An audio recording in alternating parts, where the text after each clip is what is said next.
সারাদিন যত খাও কিন্তু বিকাল হইতে হইতে কিচ্ছু না কিচ্ছু নাস্তা খাইতে লাগবো।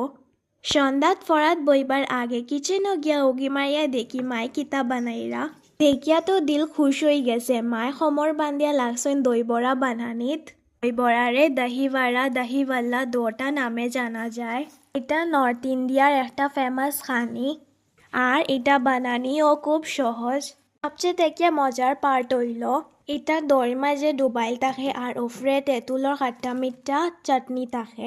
আচ্ছা, অত সময় তো বুঝি লাইছেন এটা কিরকম বানানি হইছে। এখন আই গেছি আমরা দই বড়া বানানির একদম লাস্টর পার্টও।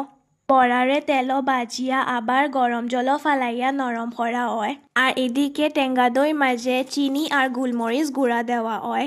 পরে এটারে বালা করে মিলানি হয়। পরে যার যার বাটির মাঝে বাটা হয় দই বড়া। এরপরে উফরে থেকে দইগুলা দেওয়া হয় যাতে সব বড়াগুলা ডুবি যায়। এখন আইলো আমার মজার পার্ট। উফরে থেকে খাট্টা মিঠা তেঁতুলের চাটনি দিয়া হয়ে গেল দই বড়া রেডি। এখন আর অপেক্ষা করতে পারতাম না, লেটস ইট টুগেদার।